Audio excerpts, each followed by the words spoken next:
Okay, good. Morning, everybody. I'd like to welcome you all to this session. My name is Declan Devan, and I'm the Director of Evidence Synthesis Ireland and Cochrane Ireland. And I'm coming to you this morning from a bright and sunny Galway in the west coast of Ireland.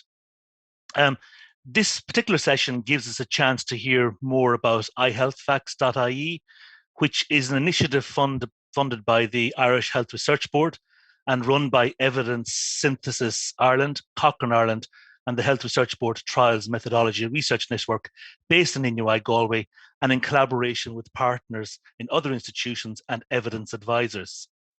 I'm joined by my colleagues, Dr. Elaine Finucane, Anne Daly, and Deirdre McLaughlin, whom I'll introduce properly in a moment. Just in terms of the format of this session. So for this session, we have a short presentation from Elaine, followed by a panel discussion with Elaine, Anne, and Deirdre, and an opportunity for you to ask questions and us to have a discussion. Please submit questions for the discussion using the Q&A function that is available on the right-hand side of your screen. And if you find a particular question or comment relevant or important to you, you can vote on it and vote it up by clicking on the thumbs up. And my colleagues, Katie Abbott and Tom Moffat-Conway, I believe in the background, behind the scenes, helping feed these questions through to us after Elaine's presentation. We'd like to address as many questions as we can, and we will start with those that are most popular. So on to introducing our panel. So Elaine Finucane. Elaine is a midwife, Cochrane Fellow, and Research Associate with the Health Research Board Trials Methodology Research Network and Evidence Synthesis Ireland, located at the National University of Ireland in Galway. And Elaine is the lead for iHealthFacts. And the second panel member is Anne Daly. And Anne is an active member of the Public Advisory Panel for Public and Patient Involvement, and that's PPI Ignite, based at Inui, Galway. And following a career in quality systems and change direction, is now self-employed nutritional coach specializing in diabetes. And Anne is keen that the voice of the patient and public shapes and influences health and social care research in a meaningful way. Deirdre McLaughlin. Deirdre is also a member of the Public Advisory Panel for Public and Patient Involvement at Inui, Galway.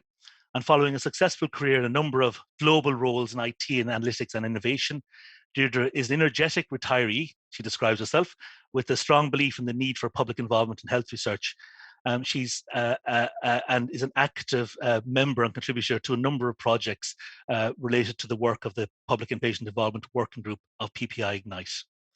So with that, I'd like to welcome you all, welcome the panel, and we will start with Elaine's presentation. Thank you, Elaine. So thank you so much for inviting me to speak at Virtually Cochrane about a project I'm involved with called iHealthFacts. So let me start by telling you a little bit about the people and the initiatives behind iHealthFacts. We're based within NUI Galway, and we work across groups who primarily focus on supporting evidence synthesis as part of Evidence Synthesis Ireland and Cochrane Ireland, and improving trial methodology as part of the Health Research Board Trials Methodology Research Network, or the HRBTMRN. And together with our funder, the Health Research Board in Ireland, our partners and evidence advisors, we developed iHealthFacts.ie. So we all know that good health and healthcare depend on people making well-informed, evidence-based, rational decisions about their health. But these decisions are contingent on several factors, including the ability or the availability and accessibility of trustworthy information about different options available to them. Health information now spreads faster and further through multiple interconnected channels, including web, social media, instant messaging, television, and radio. Unfortunately, much of this information is unreliable. Unreliable claims about the effects of health interventions can pose a significant risk to public health and healthcare. The current coronavirus or COVID-19 pandemic has seen a tsunami of health claims circulating on social media channels. This unfiltered information, some reliable and some unfortunately not reliable, which has been called an infodemic by the World Health Organization, has made it particularly difficult for people to find reliable information when they needed it most. While we know it may not be possible to change the amount of information available, we believe that iHealthFacts can support public health by offering access to trustworthy, robust evidence. So, what is the purpose of iHealthFacts? Well, the aim of iHealthFacts is to support the public by providing an accessible online resource where they can quickly and easily check the reliability of health claims that they come across on social media. We also hope that this information and the transparency of the methods that we use to fact check claims will help people to think critically about health claims in the future and hopefully support them to make well-informed choices about their own health. While iHealthFacts is primarily aimed at the Irish public, we all know that social media has no borders. And so what we found is that the claims we address have a global relevance. So our aim is to firstly provide an online platform where people can check the current evidence for health claims they've come across. The claims we address on our site are not static, so each claim is dated, and as the evidence base relating to claims evolves, the answers posted on iHealthFacts.ie are reviewed and revised as necessary. Secondly, through the transparency of our research process, we also hope to support the public's use of robust evidence to make informed decisions about their own health. Within each published health claim, we include links to highlight the specific systematic reviews, studies, and references that we've used to inform our answers, while also including links to plain English explanations of research terms that we've used in the text. Finally, I suppose we hope that iHealthFacts encourages people to think critically about health claims they may come across on social media in the future. Within each answer, we highlight the key concepts or principles that are needed to assess the trustworthiness of claims. Developed by the Centre for Informed Health Choices at the Norwegian Institute of Public Health, these key concepts or principles are used to evaluate the trustworthiness of treatment claims, comparisons, and choices. Understanding and applying these principles can help people to recognize when a claim about the effects of treatments has an untrustworthy basis, while also helping them to make well-informed choices about treatments. Again, the iHealthFacts website uses hyperlinks to enable the public to link directly with the Informed Health Choices website, and that website is called That's a Claim. So the iHealthFacts team is a multidisciplinary, diverse team from across many different academic and clinical institutions in Ireland. And we're very lucky to include midwives, psychologists, primary healthcare providers, pharmacists, epidemiologists, biologists, a health journalist, and public and patient representatives, all of whom offer a diverse wealth of expertise and experience to the processes underpinning iHealthFacts. So you found a health claim circulating on social media that you're unsure of. Well, how can you have it fact checked? On the iHealthFacts website, the public can submit claims they want fact checked. However, there are a couple of criteria that these claims must meet to be considered. Firstly, iHealthFacts is not a substitute for professional medical advice, diagnosis, or treatment. The aim of iHealthFacts is purely to offer robust, unbiased information. And while we're delighted to engage with the public and look forward to it, we can't offer medical advice or reply to individual questions. iHealthFacts will only also address health claims that are circulating on social media. Secondly, unfortunately, as much as we would like to, due to the sheer volume of claims submitted for fact checking, we can't answer every claim submitted to us. So we use a transparent process to prioritise the questions submitted by the public to iHealthFacts.ie. We do this in two ways. So first of all, we look at the importance of a particular claim to the public. And this is done by ranking the health claims submitted to us in order of popularity. For example, if we have 50 or 100 people submitting the same claim, we know that that's a claim people are talking about and are concerned with. The second way that we prioritise claims is by considering the potential risk to public health and healthcare. Unfortunately, over the last year or so, we've all been aware of claims that have had the potential to have serious public health repercussions. And often these claims at first glance appear to be seemingly innocuous. These types of claims were prioritised by Health Facts to be fact-checked and published on the iHealth Facts website. So iHealth Facts checks claims using a systematic, rigorous process. So our aim, as I've said already, is to provide robust, unbiased information. And we do this by applying the same systematic process to address each health claim. So first off, we assign each health claim to a named member of our research team. And this person undertakes the preliminary research and writes the first draft of the health claim check. That person then tries to locate the source material of each claim to check it for accuracy and to look for further details. We then search for evidence. So we always begin by searching for systematic reviews of studies. And if these aren't available, we then search for individual studies to inform our answer. Where appropriate, we also search for statements from reputable health agencies. And again, I suppose we're lucky that we are a team, and so for complex claims, other members of the research team are always available to support additional research. Once we have a draft answer, a second named researcher reviews this draft independently. And then this answer is then independently reviewed by at least one evidence advisor.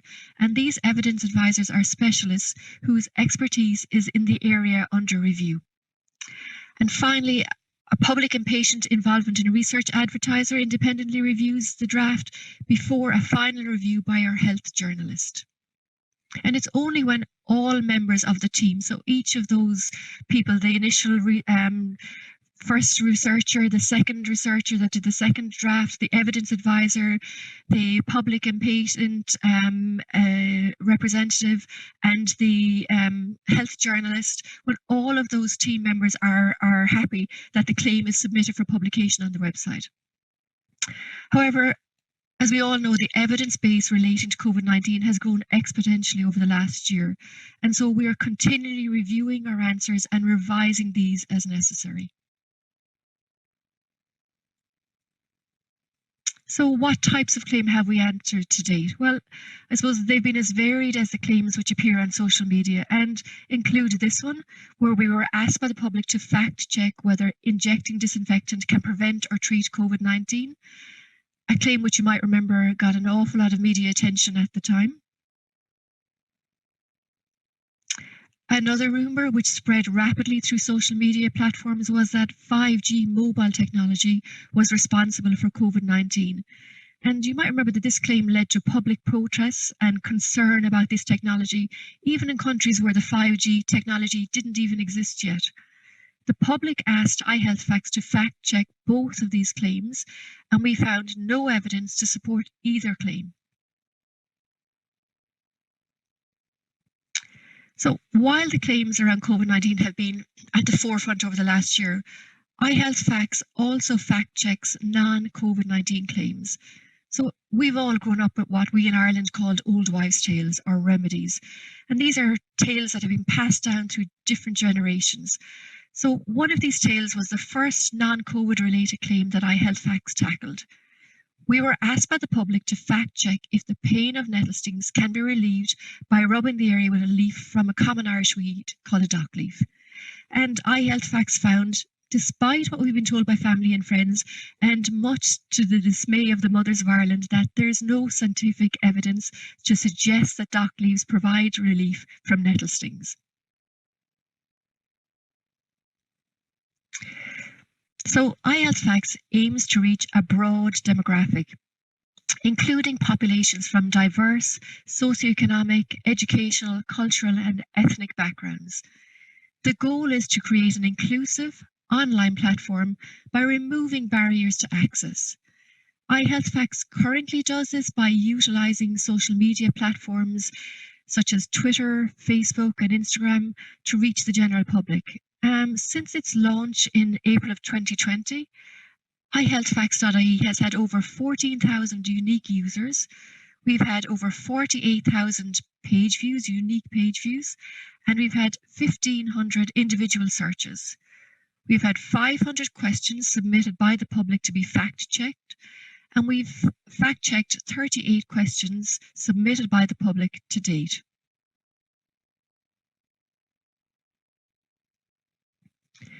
So, the continued need for iHealthFacts.ie. Well, we believe that iHealthFacts has much to offer going forward. Approximately 4.7 billion people, and that's 59 or nearly 60% of the world's population, are active on the internet, with 2 out of 3 adults regularly searching for health information online. Unfortunately, often this is done when they're most vulnerable. Many people feel overwhelmed by the increasing amounts of information, and in particular, information about what they can do to improve or protect their own health. Unreliable claims about the effects of health interventions can lead to poorly informed health choices, under or overuse of health interventions or treatments, and unnecessary waste and human suffering. Misinformation and disinformation circulating on social media platforms is not just applicable to the current coronavirus pandemic, but unfortunately has far-reaching long-term public health implications. So where do we see the future of iHealthFacts?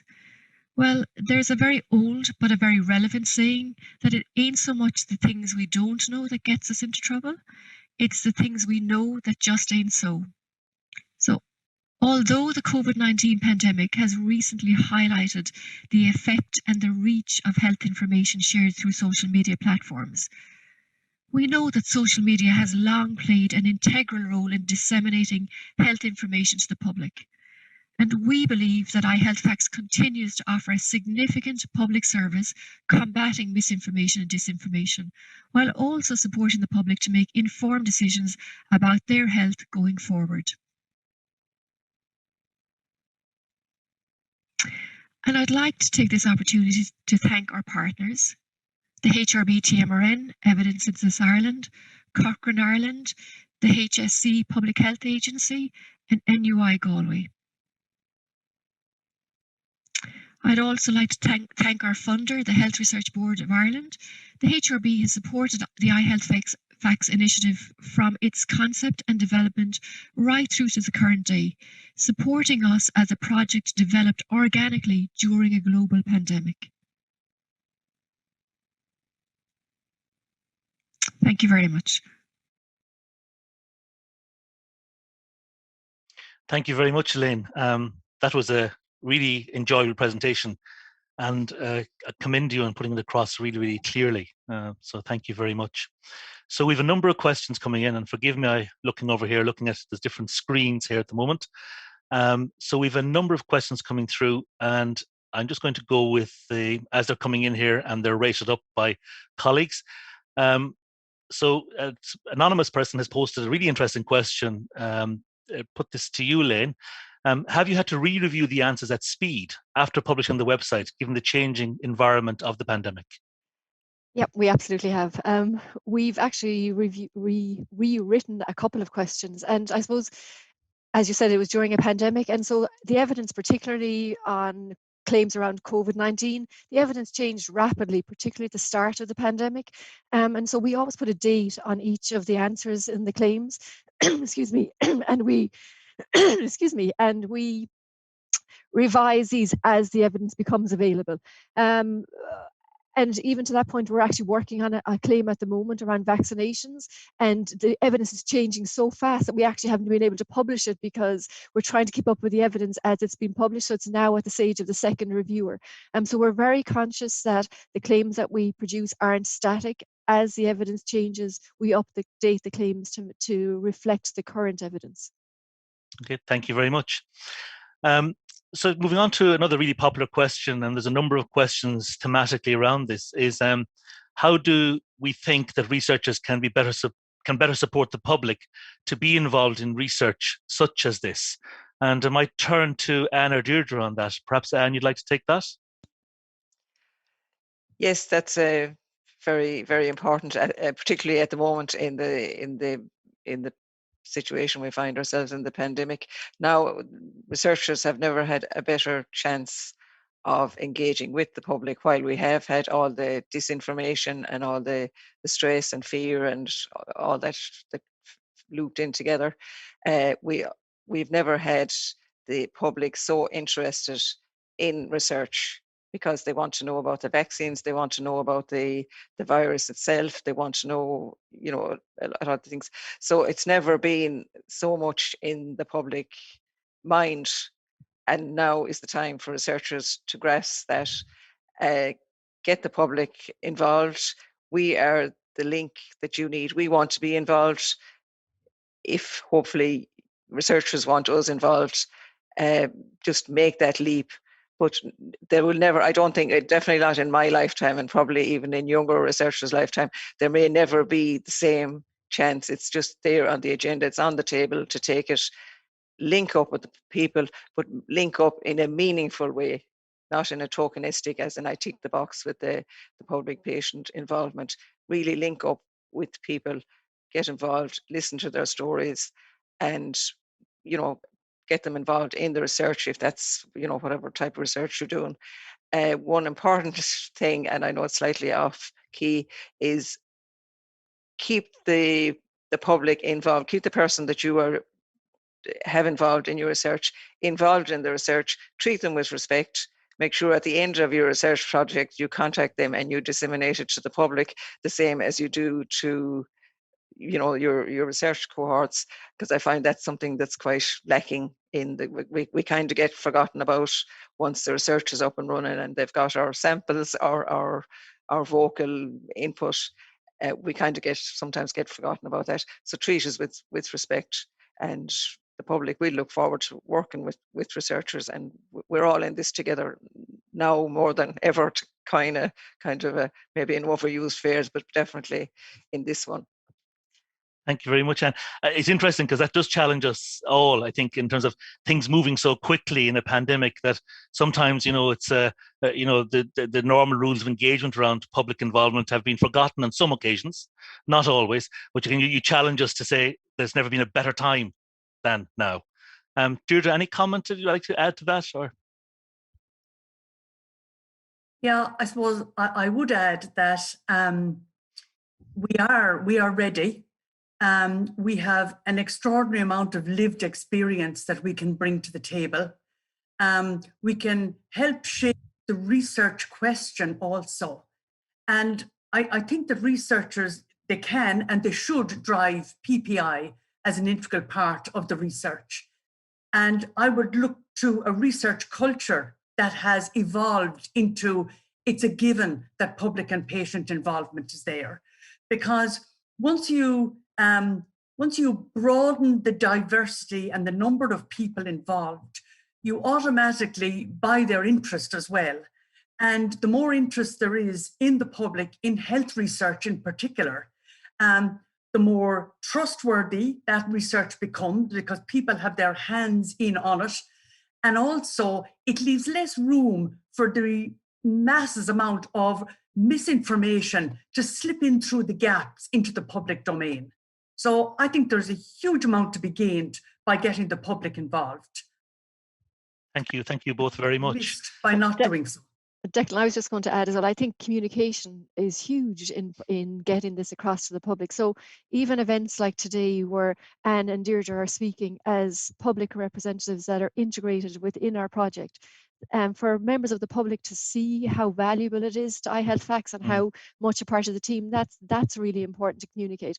Within the health claims that we publicise, each person that's involved in it is on it, and both Anne, Deirdre and Casey's names are always on the claims to show that they've had an important role within the claim. Okay, thank you all very much. Really interesting responses. Just there's a couple of questions here, Elaine, maybe quick fire questions perhaps. I think you may have addressed this in the presentation, but just it's been voted very popular in terms of how is iHealthFacts funded? Yeah, so it's funded through the Irish Health Research Board, and like I said in the video, you know, they came on board really at the conception stage of iHealthFacts, and it needed to get up and running really fast.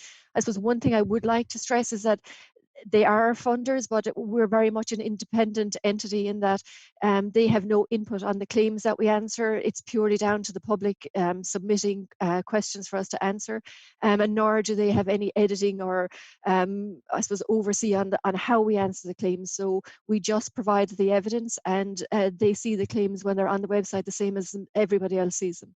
Okay, thank you very much. And another related question is, how long does it take to answer for answers to be published on iHealthFacts? That's by Brian. Yeah, I suppose it depends on the claim is the answer. Some of them, as you can imagine, are a lot more intricate and complicated than others. But it is a long process. I suppose it's a very robust process, and it was designed like we very set standard operating procedures to ensure that we're as robust in the evidence that we provide. And each claim will go to at least 5 different members of the team. So as you can imagine, that does take time, but then it means at the end of it that we're very confident in the evidence and the claims that we do publicize. Okay, thank you very much.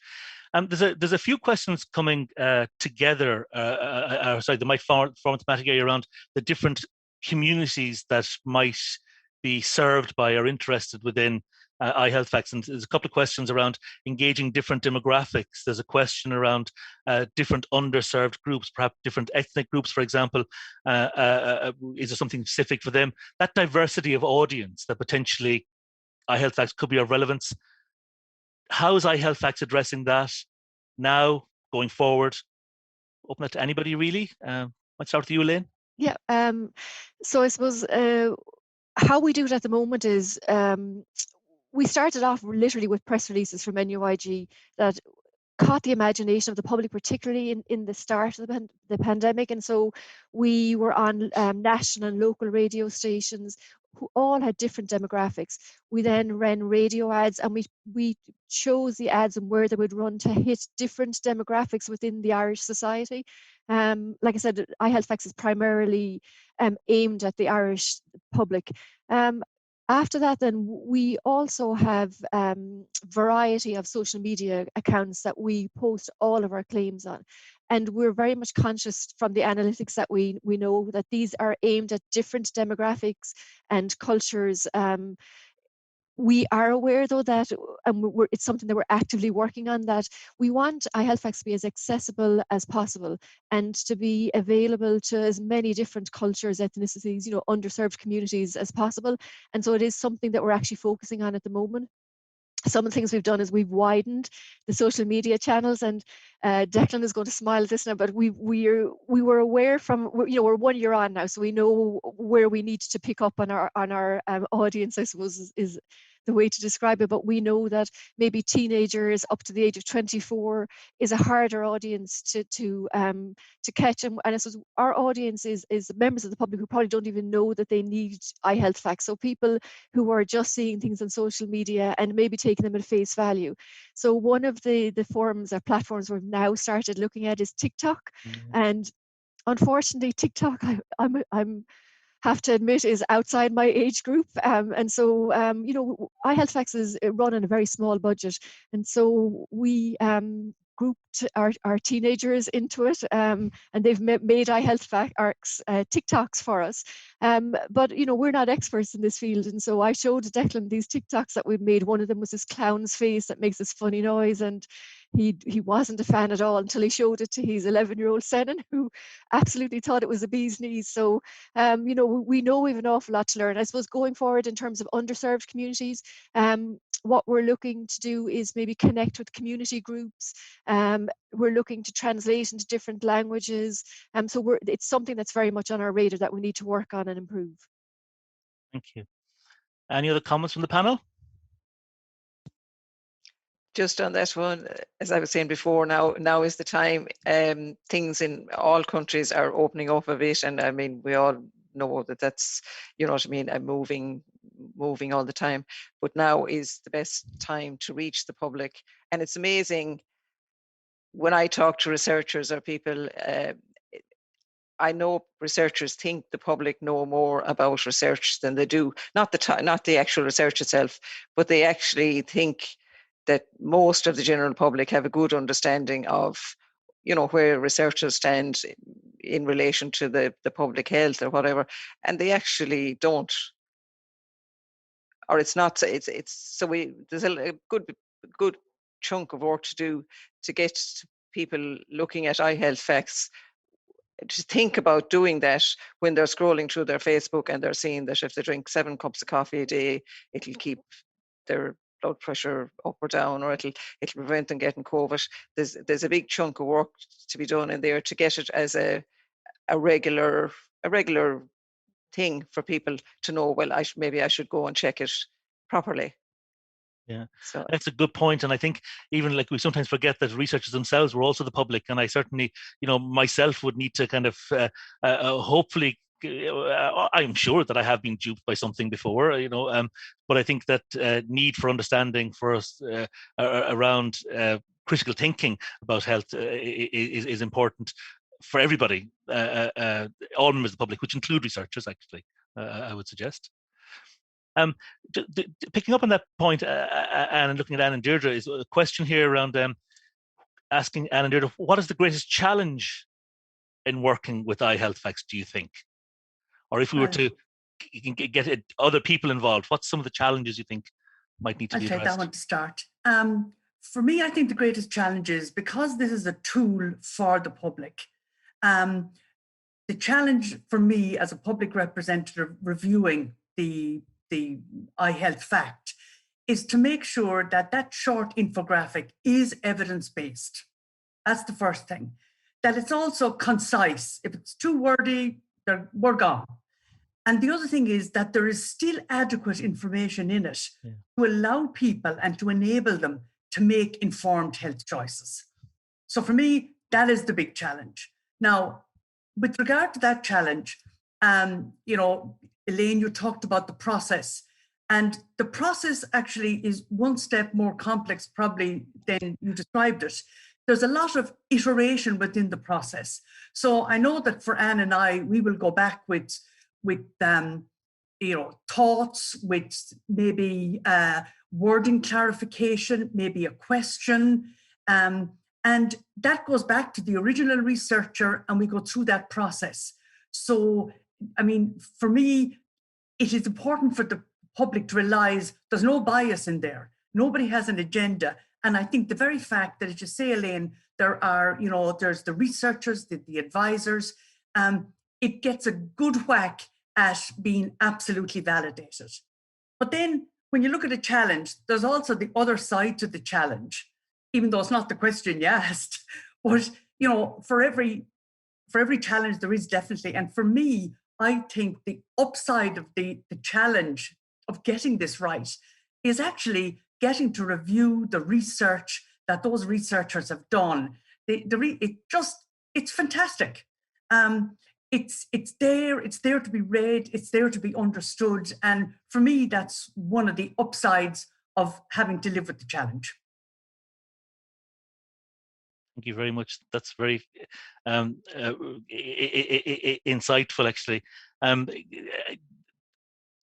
I guess just looking at Elaine's presentation, that iteration, and you're suggesting that actually, the process isn't as linear as that. There's a lot of back and forth in between those different steps of the process. Yeah. Okay. And I was just going to add, I suppose one of the important facts, and people often ask us, why do we have a health journalist on the team? But we have a really good health journalist, Claire O'Connell, and what she does is she adds to it at the end. So after everybody has gone through it, and we're back and forth, and every claim we're back and forth between researchers, evidence advisors, you know, it's back and forth, but at the very end of it, so she doesn't change the content, but she makes it, I think, a little bit more accessible and makes it more in line with how you'd see it published. And that's really hard to do, because, you know, everything at that stage is nearly nailed down in terms of evidence. And for her to come and put that spin on it at the end, it just adds that little polish to it, but it's so important. So I just wanted to mention that. And I think that's really helpful, because it's that different perspectives, isn't it? Absolutely. Each of those steps is trying to pull out a different perspective, and I think Claire Beecher behind the scenes coordinating how those perspectives feed in. Another question related to this, if anybody wants to think about this, is It's jumped up very quickly as a top asked question is, has there been any answer claims which have brought a social media type backlash on particular topics? For example, people who disagree with vaccination, perhaps, or have reasons to decline vaccinations, or disagree with perhaps some. I know some of the masks claim. So, has there been any that, and how has that been addressed? Elaine, do you want to?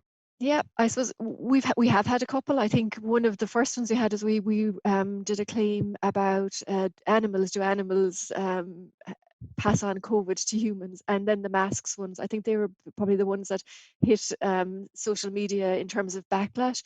I suppose what we always say is we only present the evidence. We're very transparent in the evidence that we use. So we link every study, every systematic review that we use within the claims. We link our sources. So we don't hide anything. So if anybody is querying the evidence, it's right there in front of them. They can look and see where we've sourced the evidence from. And I think that helps. And so that backlash is the wrong word, but that discussion behind the scenes actually helps, because it helps people then to realize that this is the evidence. So even though people may come in with agendas, how it's presented on the claims and on the website actually promotes the authenticity of the claims and where we're getting the evidence from. So I think it can actually be helpful at times to have that discussion. Thank you very much. Yeah, if I could say something about that. Please do. Thinking particularly about the animals and the transmission of COVID. One of the things I particularly like about the iHealth facts is that, we'll say in the case of animals or mask wearing, whatever. I remember one that I reviewed was, if you wear a mask, will that stop you getting COVID-19? And that was answered. But also what was answered was, if you have COVID-19 or feel you have the symptoms, you should also wear that mask. So it didn't just, it wasn't a yes or no answer. That's one of the things that I appreciate about them, because not only was one question asked, but in many ways, 2 questions, sometimes 3 have been answered, and deepens the knowledge that this iHealth fact shares. And with relation to the dogs, or they were the animals, it became very apparent that it was probably more likely that the human would give it to the animal. And that was not the question asked, but it was the perfect answer. That's really helpful. Yeah. Just jumping back to looking at the commentaries coming from Brian, who's saying he's going to chat with his mammy about the false beliefs around dock leaves. And I'm almost expecting you next to say, Elaine, that Flash 7-Up isn't effective for stomach pain, but hopefully we'd never go that far in Ireland, Declan, don't worry.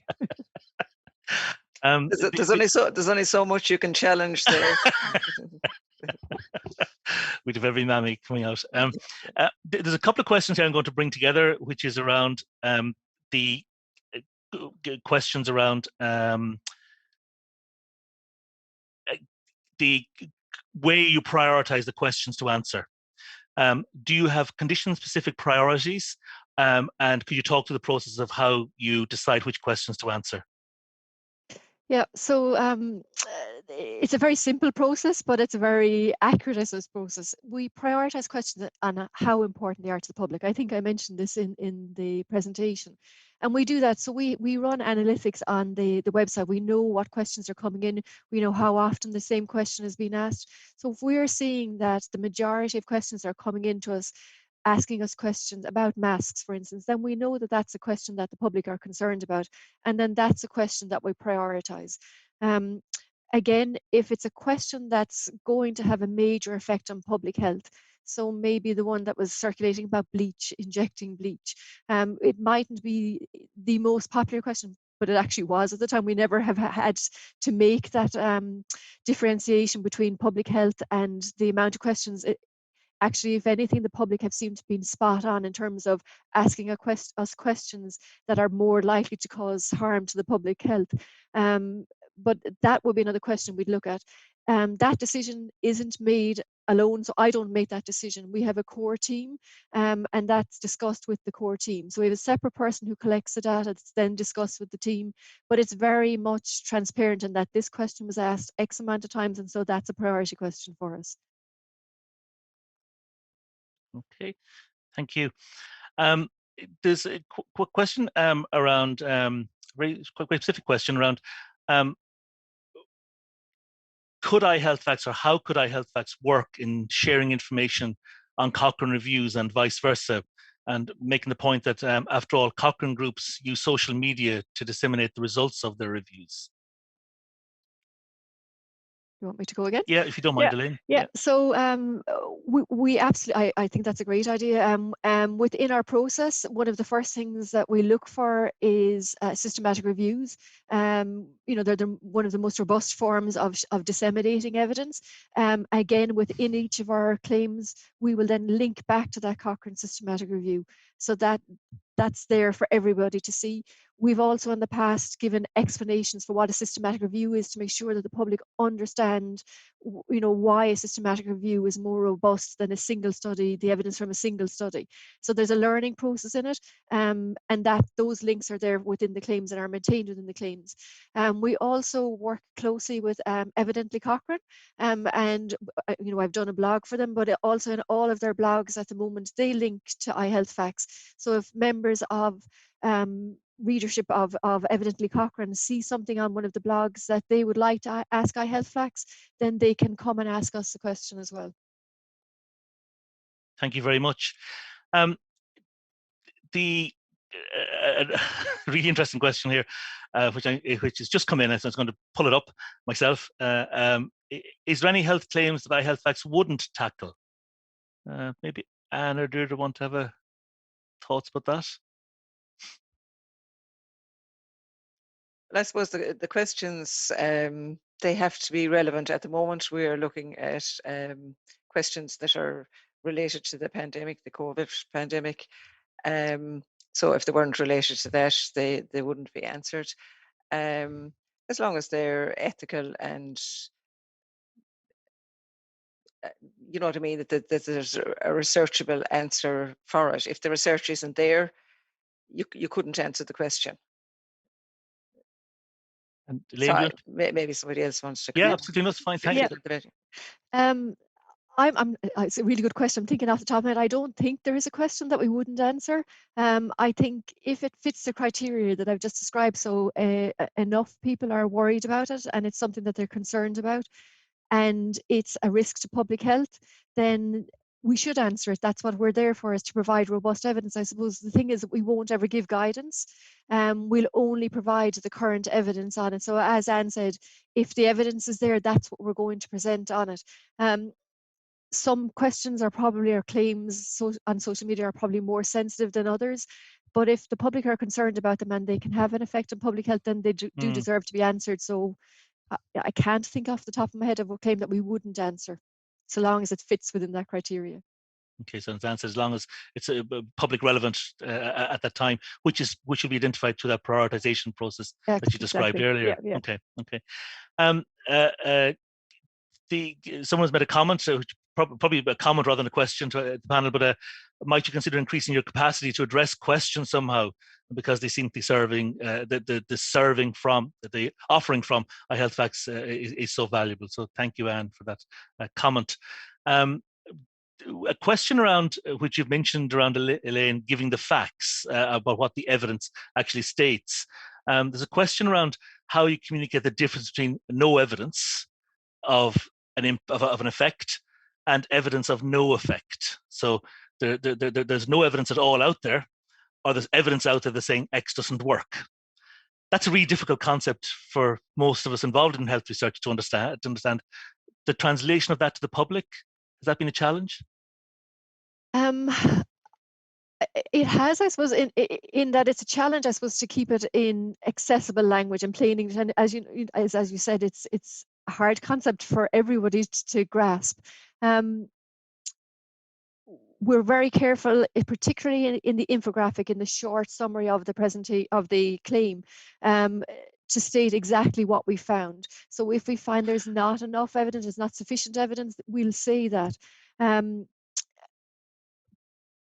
I suppose we present the evidence as we found it, and link to that evidence. So if we're not finding evidence, that's something we'll state. If we're finding that a systematic review is finding that there's no evidence to support, or there's no evidence of effect, then we'll state that as well. But it is difficult, I suppose, to make sure you're clear with it. I don't know if that answers your question or not. It does, and it picks up what you just said earlier on in terms of the importance of that infographic and the balance of information within that. Yeah. That's actually clear. So I think putting that across in a manner that's understandable, but I think you said, Deirdre, gives the information that's needed, is a difficult balance to get, isn't it? Yeah, I remember seeing there was no evidence for the first time, and I thought, oh, I don't know if I like that.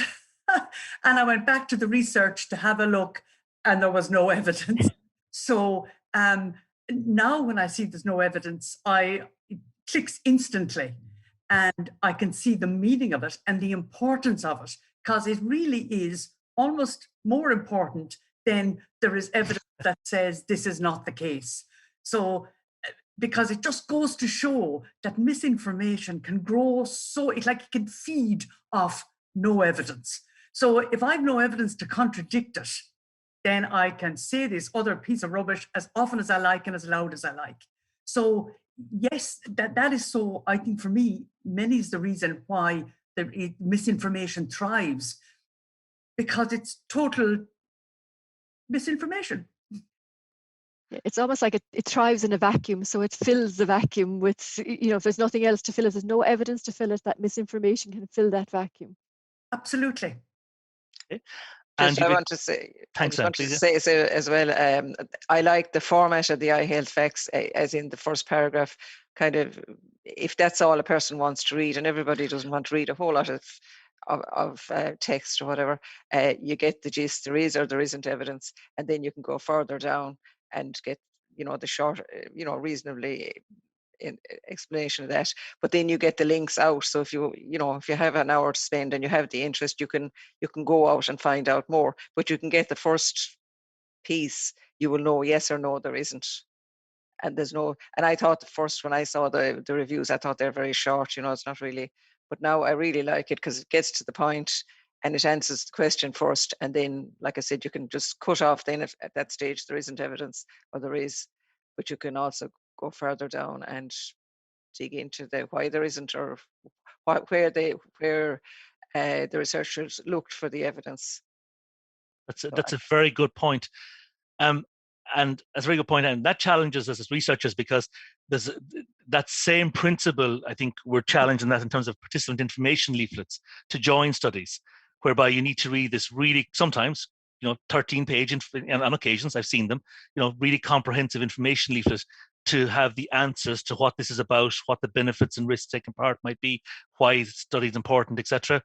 And I think we have been challenged to give the information as succinctly and early as possible and layer it. The person choose, I want to go more deeply then in and find out more. That's often not how we present health information, I think. That's a very good point.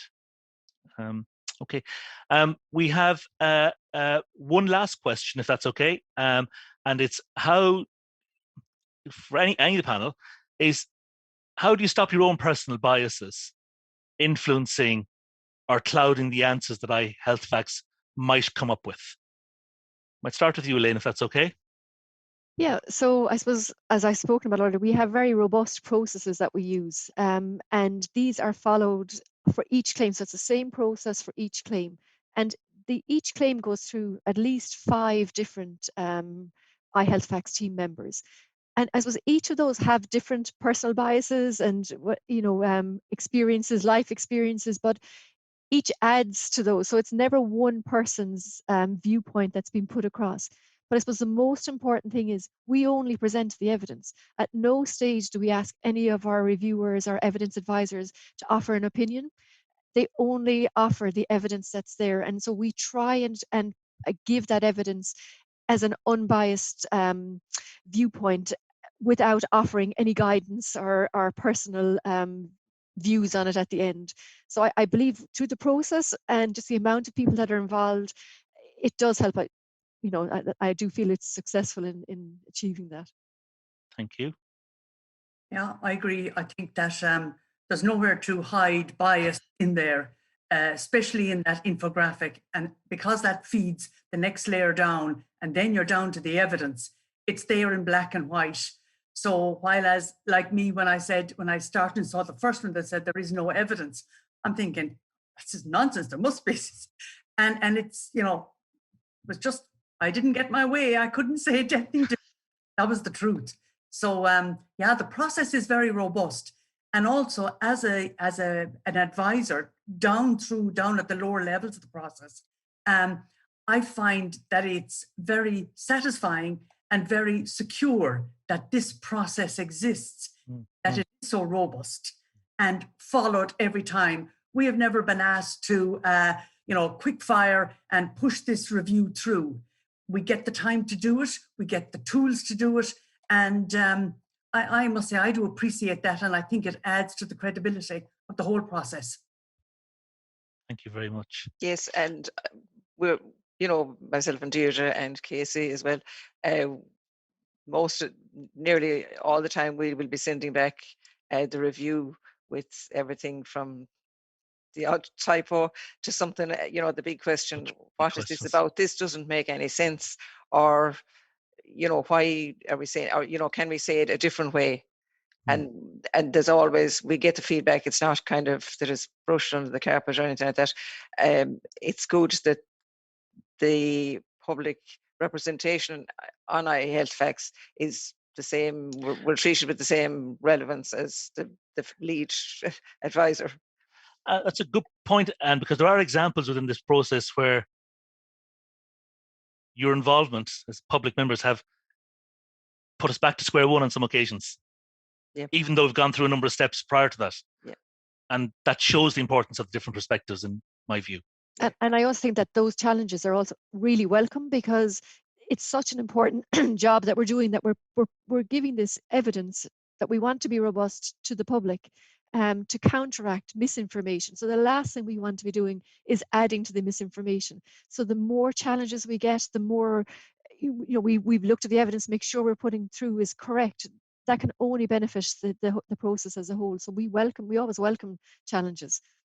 I think it's great to look at it from a fresh look, because when I write stuff for myself, when you're looking at it every day for maybe a week, you don't see that you've added the 2 and 2 and got 7. And then when you look at it a week later, you say, where was I? So when you're knee deep in the research or in the review will be, you know what I mean? But the wording can be, you can kind of miss one sentence that that links it and makes it sensible for somebody that doesn't know anything about the research. So I think that's where and the process is very good. Okay.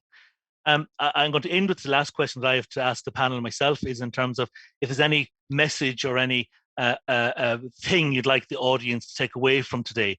Just if you've any thoughts on that, and open to anybody on the panel who'd like to jump in, or all of you if you wish.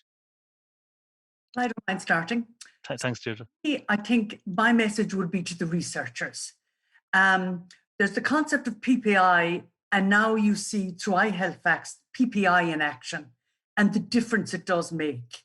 So I would say you got to drive PPI into your research culture. And I made that reference before. It has to be a different research culture, because part of the problem with research at the moment and the misinformation that can float around is that the link between the research and the public is disjointed. So through public involvement and patient involvement, you definitely build trustworthiness in the research you're doing, but also by involving the public, you make sure that your research question is more relevant. And the more of that we see, the less space there is for the misinformation to creep in and to take up our lives. So that's from me. Fabulous, Deirdre. I think this, as I said before, I'm sorry to be repeating myself, there's never been a better time. The table is you know, wide open now, and people are interested in research, get involved, reach out, but do it in a meaningful way. The public will know if it's a tick the box exercise. And even, let's say, if somebody asks me to take part in research, answer questions, or whatever it is, give my samples or whatever it is, and I'm just feel that I haven't been treated with respect, or haven't been, you know, kind of that the process hasn't been explained right, or even at the end that it hasn't been disseminated, that I didn't even get the result of the study, that I was given blood tests maybe for 2 years. So do it in a meaningful way, and really think how the public can be kept. You know, there's a lot of parts of research that we can be kept informed on. The public aren't stupid, and I think maybe before maybe some members of the public might feel that researchers feel that they're at a different level of education or whatever, and they don't understand it. That's not the case. It's important that we're given the chunk that pertains to us, and that that we can ask questions. So it's involving us in a meaningful way, not just a tick the box. I have the PPI input, and that's. Thank you very much, Anne. Great. Oh, and it's hard to follow on from those two answers now, but yeah, I suppose I just wanted to, going back to the aim of iHealthFacts, you know, I think everyone is aware at this stage that we fact check and claims that are on social media, but I think we do a little bit more than that. iHealthFacts looks at the bigger picture. And so within each of the claims, like I said, we link to different studies, but we also linked to educational tools like Informed Health Choices in Norway that help the public then to think critically about other claims that they're going to meet in the future. So it's not just answering this particular claim. We're also hoping that we're also giving the public tools to use going forward in their lives when they meet other claims on social media. Thank you all very much. We're running into 2 minutes left. So with that, I'm going to end the session and thank each of you so much for a long Q&A session, but a very meaningful and fantastic discussion. I'm really, really grateful. I want to thank the audience for joining the session, and for those of you who submitted and voted on questions, thank you. You've contributed to the meaningfulness, as Anne says, of this session. So thank you, panel, again. Thank you, audience. Some housekeeping announcements. So there's now a 15-minute coffee break, followed by the special session on living evidence at 12:15 p.m. So thanks again, everybody, for joining virtually Cochrane on behalf of Cochrane UK and Cochrane Ireland. Thank you.